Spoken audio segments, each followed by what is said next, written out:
সজনে বলো আর সাজনা যে যাই বলো না কেন, এই সিজন আসলে আমি শুটকি দিয়ে এই সজনে ডাঁটা রান্না করবই করব। এক মুঠো সজনে ডাঁটা কিনে তার অর্ধেকটা আমি রেখে দিয়েছি শুটকি খাবার জন্য, বাকি অর্ধেকটা ডাল রান্না করব, সেটাও তোমাদের সাথে শেয়ার করব। সজনে ডাঁটার সাথে ঘরে কিছুটা পড়ে থাকা সবজি ছিল, সেগুলোও অ্যাড করে নেব।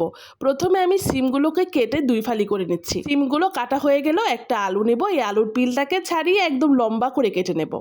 খুঁজে পেলাম দুইটা বুড়ো দামড়ে বেগুন, এই দুইটা বেগুন তো কাজে লাগাতে হবেই হবে। ব্যাস, সবজিগুলো কাটা হয়ে গেছে, এবার একটা হাঁড়িতে দিয়ে পানি দিয়ে ভিজিয়ে রাখবো যেন ময়লাগুলো পরিষ্কার হয়ে যায়। আর এই যে দেখো, এই শুটকির নাম আমি জীবনেও মনে রাখতে পারি না, তোমরা কিন্তু কমেন্টে অবশ্যই বলবে এই শুটকিটাকে তোমরা কি নামে বলো। এর মাথায় ভীষণ বালু থাকে, তো মাথাগুলোকে ফেলে আমি ফুটন্ত গরম পানি দিয়ে ভিজিয়ে রাখছি পরিষ্কারের জন্য। এবার চলো রান্নাটা সেরে নেই। কড়াইয়ে পরিমাণ মতো তেল গরম করে তাতে পেঁয়াজ কেটে দিয়ে দিচ্ছি একটা, তার সাথে দিচ্ছি রসুন বাটা। কিগুলো গরম পানি থেকে তুলে ঠান্ডা পানি দিয়ে ভালো করে ধুয়ে তেলের উপর দিয়ে দিচ্ছি। তেলের ভিতর একটু লাল লাল করে ভেজে দিয়ে দিচ্ছি লাল মরিচের গুঁড়া আর 1 চা চামচ হলুদের গুঁড়া। পরিমাণ মতো পানি দিয়ে ভালো করে কষিয়ে একদম তেল উঠিয়ে নেব। ব্যাস, এই যে শুটকিগুলো আমার কষানো শেষ, এবার আমি সবজিগুলোকে দিয়ে দিচ্ছি। এই যা লবণ দিতেই তো ভুলে গেছি, পরিমাণ মতো লবণ দিয়ে অল্প পরিমাণ পানি দিয়ে মশলা দিয়ে ভালো করে কষিয়ে নেব। এবার ঢাকা দিয়ে একদম মিডিয়াম লো হিটে রান্না করে নেব মাত্র 10 মিনিট। ব্যাস দেখো, 10 মিনিটে আমার সবজি একদম গলে যাচ্ছে। ঢাকনা তুলে এপিট ওপিট নাড়িয়ে চাড়িয়ে কিন্তু এই শুটকি ভুনাটা আমি নামিয়ে নিচ্ছি। কি